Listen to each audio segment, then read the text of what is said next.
We have summertime warmth returning to the Central Plains for this coming week. Up in Alaska, we have snow and sub-zero temperatures. Out in the tropics for the peak of hurricane season, what is going on? Do we have anything going on out in the Atlantic?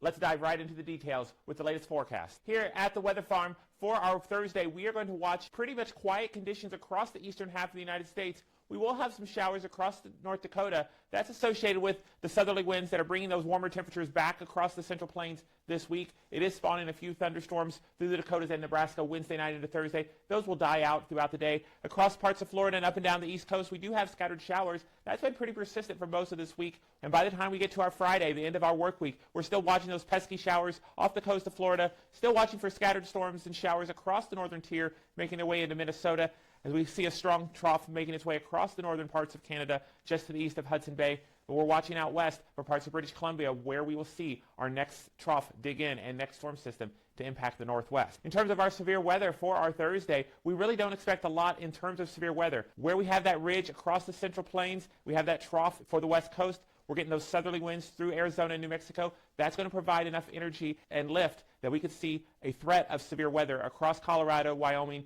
eastern Montana into the Dakotas for our Thursday. We're not expecting anything severe, mainly a rumble or two of thunder, maybe some small-sized hail and strong winds can be expected with this system. If we look at our upper level pattern, we see that ridge starting to build across the Central Plains on Thursday as we get a deepening trough out across the west coast, and we see with these jet streak winds. That's why we think we're going to have severe weather anywhere across the eastern side of the Rockies as we go into the weekend, and that low is going to be stationary. We have a trough across the northeast. It's going to bring slightly cooler weather and out across the Ohio, Tennessee valleys, up through the Great Lakes. We are going to see warming conditions by the time we get to our Sunday and our Monday. And that troughiness is going to persist into early next week as we see yet another system start to make its way onshore and bring us a chance of scattered storms to the Rockies by the beginning of next week. We can even see that here even more clearly on our 500 millibar anomaly map. We see that trough really digging in across the west. We do have an area of low pressure. That's what's continuing to bring that unsettled weather across parts of Florida and the southeast. That's going to stay in place most of this weekend. So while the Central Plains and the Great Lakes will be warming up, we're going to see cooler than normal temperatures here. Before the next 7 to 10 days, we expect to be cool in the west, above normal temperatures in the east. So let's put all of our maps into motion. As we go through our Thursday, we're going to watch for scattered showers to develop from Colorado through Nebraska into the Dakotas. Those will die out as we lose the daytime heating. But as we get back to Friday, here comes another round for Friday afternoon into the early Saturday morning. Across Florida, again, scattered showers, but it's really out west where we have that trough digging in and those southwesterly winds from the Four Corners region through the northern plains, where we expect to see the greatest chance of severe weather over the next 48 hours. And we see this here with our temperature anomaly map, just how warm it is going to be for the next several days across the Central Plains into the Great Lakes Valley, where we see these deep reds and oranges 15 to 20 degrees above seasonal norms. With that trough off the southeast coast, you're going to be near normal or slightly below normal. Same thing for the northeast. And out west, we're seeing temperatures 5 to 10 degrees below their seasonal norms. And as that trough digs in, parts of Oregon could be 15 to 20 degrees below seasonal norms. And again, that pattern is going to persist as we begin early next week. So taking a look at our daily temperatures, we're going to see 90s making their way up into the Dakotas for our Thursday. We could even see a few triple digits across parts of Louisiana into Texas. Out across the southeast, the Carolinas, you're in the 80s, 70s into the northeast, as well as to the Pacific Northwest. The interior of California, you're holding in the 80s for your Thursday. As we begin our weekend Friday, we're going to see those triple digits maybe expanding as far north as Nebraska into Iowa. Not unheard of, but it doesn't happen very often. We're going to see 100s all the way down to the coast. It's now warming up through Illinois and Indiana, where you could be in the mid to upper 80s for your Friday, and we still remain cool in the northeast. By the time we get to our Monday, this is where we think that some of the warmest temperatures could be found. We could see triple digits for parts of Missouri, down through Arkansas, Louisiana, and Mississippi, 90s through the Ohio Valley. We could even see 90s across parts of southern Michigan, 80s through the northeast, 90s down through Florida.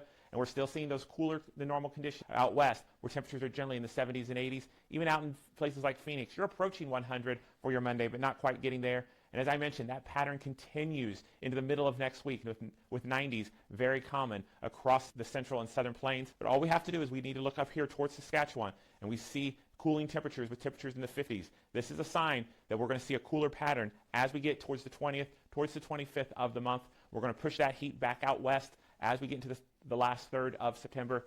But for now, the Climate Prediction Center has most of the country with an above normal chance of seeing above normal temperatures for the next 8 to 14 days. This takes us through the period ending September 24th. I want to caution you about that statement, though. While it does show us above normal during that time period, it doesn't mean we're going to be above normal the entire time period. as we started to see, we're going to see a powerful cold front make its way sometime between the 20th and 22nd of September into the eastern half of the United States. So for this time period, the first part of it may be above normal, and the second part of it may be slightly below normal, to where it averages out to be above normal. Same thing out west. It may start out below normal, but then turn to much above normal during the last part of this time period. So that's why this map is showing it the way it is, with above normal temperatures across the United States. But there's going to be fluctuations up and down all across the United States. And as we look at our 500 millibar, we look at that longer term map. We look here, here's the United States. We see for next week, we see that ridge of high pressure that's going to bring warm temperatures to the central plains and the eastern parts of the United States. And that's going to continue as we get towards the 17th through the 23rd.